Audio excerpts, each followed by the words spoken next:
In this video, we'll look at how to complete the Employee Engagement Business Case template. First of all, I'm going to create a new project and give it a name. Employee Engagement Survey 2020. Next, I provide a brief description, maybe a few sentences. This should talk about the intent and what the project would look like.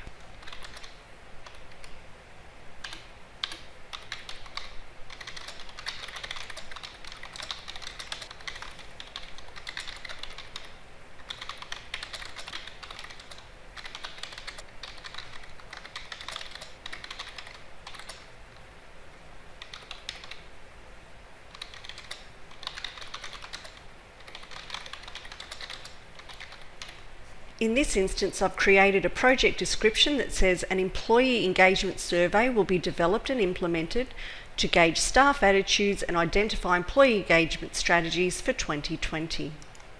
Next, we can consider the corporate alignment. So here would be a link to the strategic plan and any strategic goals or objectives.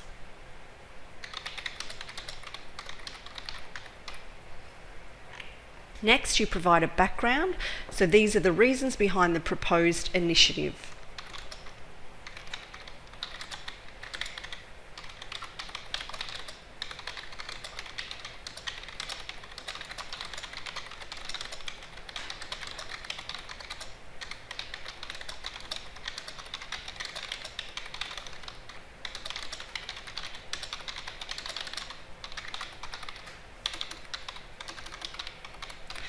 In this section, it may also be useful to provide statistics. So if you had previous engagement survey statistics or any other data on productivity such as absenteeism and so forth, you could also mention that in the background.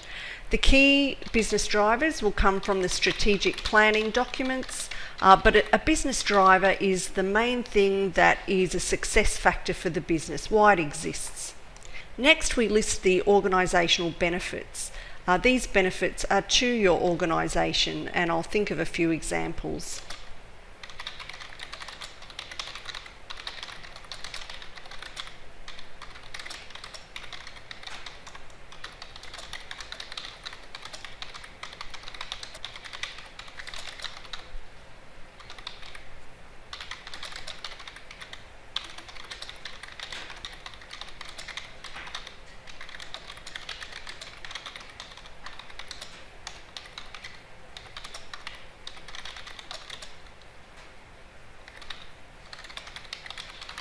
And there's a few that I've thought of there.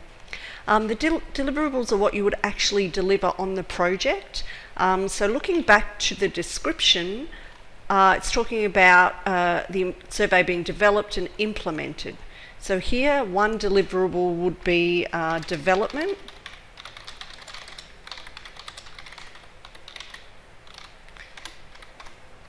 And implementation. It's also likely that there would be a review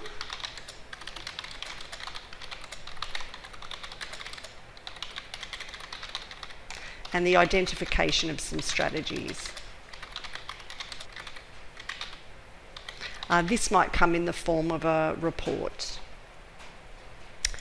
In your project and in your business case, you need to identify financial implications. There needs to be some, so it can't be zero budget and so forth.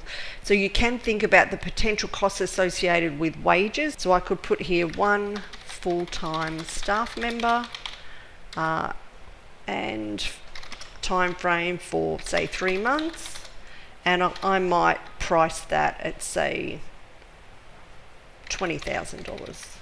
If this survey was going to be printed, there could be printing costs. However, most likely this particular survey would be online.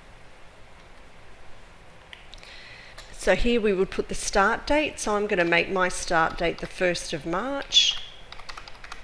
And my key milestones would be maybe the 14th of March would be the design of the survey is complete. And maybe end of March, survey data received. Then I might put 14th of April as data analysis complete, and maybe the 30th of April, strategies identified. And I'm going to put my finish date here as the 14th of May. The project sponsor would usually be my manager or a senior executive.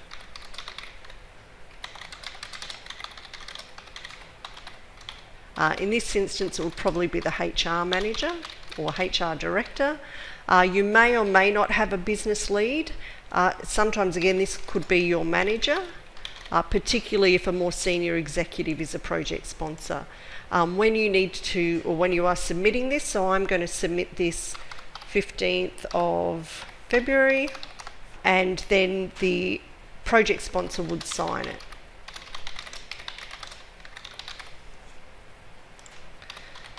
So with the signature, that can be a real signature or it can be a pretend signature.